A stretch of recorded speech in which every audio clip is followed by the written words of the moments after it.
Nearly 3 times the legal limit in a semi-truck on a narrow, muddy road in Northern California. And in one single night, a commercial driver pretty much just ended his career. If you hold a CDL out there or you drive commercial motor vehicles, it's not just some other DUI story. This is a reminder that the number for you is not 0.08, it's 0.04. And a lot of drivers out there don't truly understand what that means. Not just legally, but financially, professionally, and even long-term. Today, we're going to break this down fully so that you have a great understanding of DUI limits for CDL holders in commercial motor vehicles. We're not going to break it down with emotion. We're not going to break it down with being dramatic. It's just going to be all facts, because if you carry a CDL, you are held to a different standard. Let's face it, a higher standard. And the consequences are different. On February 24, 2026, according to California Highway Patrol, troopers responded to reports that a semi-truck had driven off of a muddy roadway in Northern California. Now, picture this for a second. Rural roadway, the roadway is muddy, the narrow access road, and a tractor trailer partially off the roadway. When officers arrived on the scene, they reportedly saw signs of impairment in the driver of that TT unit. SFSTs were administered or field sobriety tests, and eventually the driver was arrested for DUI. That's pretty much that entire article that sums up the situation. Short, direct, no drama. But here's the part that really matters, because when you're operating a commercial motor vehicle, things do change. So what does that really mean? Well, for starters, this is not about judging that driver. This also is not about speculation. This is about understanding a system, a legal system that applies to you as a CDL driver. So strap in, because we got a lot of knowledge to drop today. So a lot of CDL holders know the number 0.04, but they don't really fully understand what that number means and everything that it applies to. So let's slow this down and actually unpack things. When you're operating a commercial motor vehicle, federal regulation sets your blood alcohol concentration limit at 0.04. That is half of the 0.08 limit set to normal passenger vehicles in most states. So immediately we can see a different standard there. But why? It's because mainly you're not driving a 3,000-pound car. You're operating up to 80,000 pounds of pure vehicle. You're controlling for longer stopping distances, greater impact force, and you pose a greater public risk. And again, that's just math and science. That's just how it is. This isn't blaming any drivers out there. And that's pretty much why you're held to a higher standard. Now let's put this all into some perspective here. If this driver was reportedly nearly 3 times the legal limit, and we're talking about 0.04 being the limit for a CDL holder operating a CMV, 3 times that limit would put them around a 0.12, which is, to me,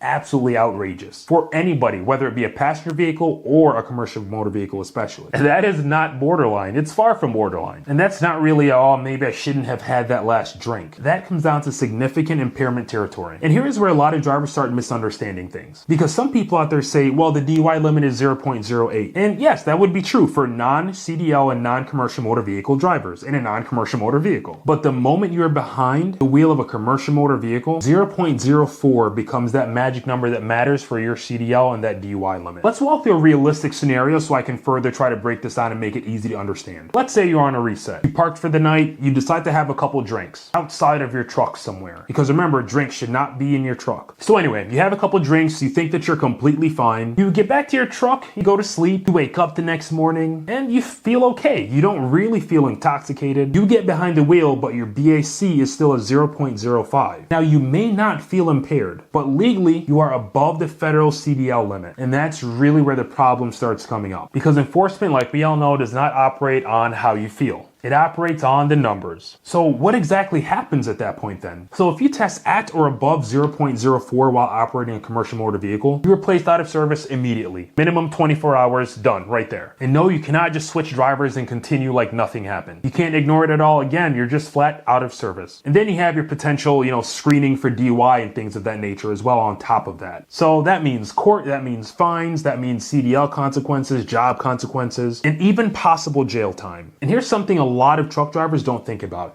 Even if you somehow avoid conviction, the CDL administrative consequences still apply because the commercial standard is completely separate. The uncomfortable truth is that most CDL alcohol violations are not from drivers who think that they are making a very reckless decision. They come from drivers who think that they are fine. They underestimate timing, they underestimate metabolism, they overestimate tolerance. And the problem is tolerance does not lower your BAC. You may feel functional, but that number does not care. Here's where it can shift from legal to life impact though. And this part is really important, so tune in. So many drivers out there think, okay, worst case scenario, I'll deal with the DUI, get over it, move on from there. No, not with the CDL. Let's talk about the 1-year disqualification. Under federal regulation, a first conviction for DUI in that CMV results in a minimum 1-year CDL disqualification. Minimum. That means you cannot operate a commercial motor vehicle anywhere in interstate commerce for at least 12 months. Not 90 days, not a few weeks, but a full year. Now, think about that in some practical terms. If you're a company driver, that means your income stream from commercial driving stops immediately. If you're an owner-operator, your truck payment does not stop, your insurance does not stop, and your business expenses do not stop. But your ability to legally generate revenue with that CDL does stop. And that is not a slap on the wrist at all. That is what I like to call career interruption. Now, if you haul hazmat, there's even more to it. Let's talk about the hazmat layer. If you're transporting hazardous materials at the time of the offense, the disqualification increases to 3 years. That is a long time. Markets change, companies restructure, insurance rates shift, and most of all, opportunities completely poof disappear. Let's face it, 3 years out of the seat is not something that's easily to completely recover from. Now remember, it does not have to be a crash. There doesn't have to be some crazy, injury. It just has to be that violation of DUI. And if you get a second offense, that's a potential lifetime ban on your CDL, lifetime disqualification. And I have seen this done. Now, technically, yes, there are a few states that allow for reinstatement review after a long period, but you should never operate underneath the assumption that you're going to get a chance to do that, because it does not always happen. And in fact, it's very rare. So when people say,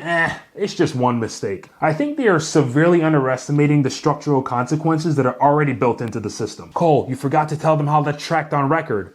Oh, that's true. Let's talk about the Drug and Alcohol Clearinghouse. Now, the Drug and Alcohol Clearinghouse did not exist many, many years ago, but it does now, and it's out there putting in some good work. FMCSA Drug and Alcohol Clearinghouse. If you have a DUI violation involving a commercial motor vehicle, that information gets reported to the Drug and Alcohol Clearinghouse. So it goes into that centralized database. Now, employers are required to check that database before hiring any drivers out there. So now, even after your disqualification history may have ended, that and everything else will still be on your record. So you can't just simply move states or cities and start fresh, because it's going to stay on your Drug and Alcohol Clearinghouse record. One thing you really can't do is just try to not mention it to your future or potential employers, because they will see it. Because it comes up every single time a carrier runs a clearinghouse query. Now, there's something called the SAP process. And here's pretty much what happens next if you want to return to driving after a serious violation such as DUI. You must complete what is called substance abuse professional process. Let me walk you through that real quick. Step 1 is that you're going to be evaluated by a DOT qualified substance abuse professional. This is not optional, this is completely mandatory. Now, the SAP is going to determine what level of education or treatment you need to complete as a driver. That can mean things like counseling, education, classes, and even treatment sessions. Step number 3, you must pass a return to duty drug and alcohol test. If you fail that, you're right back to the beginning. Step 4, even after potentially returning to duty, you are subject to follow-up random testing. That's just going to be multiple tests over a set period of time. And the crazy thing is, the employer knows this, which means from a hiring perspective, you become a higher risk person. Getting a DUI on your record can also hurt you in the insurance way, right? There are massive insurance consequences. And I know this video is really breaking things down, but if you have any questions all throughout or even up until this point, drop it in the comments down below. Or even if you just want to share any personal experience, drop it down below. So insurance companies assess risk. A DUI on a CDL holder's record increases perceived risk. For a company driver, that can mean fewer carriers willing to even hire you. And for an owner-operator, it can mean higher premiums. Sometimes dramatically higher, though. In some cases, insurance carriers may refuse to give you coverage in general. And without insurance, you don't move freight. So even after the legal penalties of that DUI ends, the financial penalty and burden straight up just continues. Here's a quick owner-operator scenario to help nail this in the coffin. Let's imagine you're an owner-operator with a truck payment of $2,000 every single month. Your trailer payment is about $800 per month. Insurance is about another $1,500 per month. Fuel card minimums, maintenance reserves. You get hit with a 1-year CDL disqualification. So in that case, you can't legally operate your truck. But all of your fixed expenses just continues unless you sell everything. And if you sell under pressure, you may just take a loss. And this is what I mean by one bad decision can cascade into a very long-term effect. And that's why it's not just about the legal consequences when it comes to DUI. It's about the structural consequences as well. Let's be real here. Trucking is an industry built on safety metrics. CSA scores, insurance premiums, loss history. Companies operate in a tight margin environment. They simply can't afford to take on a bunch of high-risk drivers unless they absolutely need to. And even then, it's still Oh, a high risk. So when drivers say things like, oh, I'll just get hired somewhere else if I get a DUI, they may not realize that even after they get everything squared away, hiring is very competitive, especially now. In super strong freight markets, companies might be more flexible, but in tight freight markets, they can afford to be really selective, and that matters for people trying to get jobs. Here's something super important to understand, right? The criminal court system and the CDL administrative system are not the same. You might negotiate something in court, you might reduce charges, but administrative disqualification under CDL regulations can still apply depending on situation. So even if someone says, I got reduced, that does not mean that your CDL consequences just automatically disappear. You have to separate those two systems in your mind. Now let's talk about that 0.01 and that 0.039 nuance most drivers miss. You don't have to be at a 0.04 to be in serious trouble. If you're operating a CMV and your BAC is between 0.01 and 0.039, you can still be placed out of service. Now you may not be criminally charged at that level, but you cannot have any amount of traceable alcohol in your system at all while driving a CMV. And depending on company policy, if you get caught doing things like that, you can be terminated immediately, and it's within their right. Now let's revisit that important scenario that we talked about earlier. You park for the night, you're off duty, you go out, have a few drinks, come back, you go to sleep, you wake up at about 6 a.m., you feel fine, no headache, no dizziness, no grogginess. You think you're good, but little do you know your body has not fully metabolized that alcohol. Your BAC might still be a 0.04 or 0.05 like we mentioned earlier, but you don't really feel impaired. Here's the thing though, impairment and legality are not the same thing. And if something even happens on the road, I mean a random inspection, a crash, even if you're not at fault, which I have investigated one of those before, an equipment stop that leads to further investigation. Now testing enters the picture. And that's when a lot of truck drivers realize that feeling fine is not a viable defense. I told y'all a while ago, I literally investigated a crash where something was not necessarily the CMV driver's fault,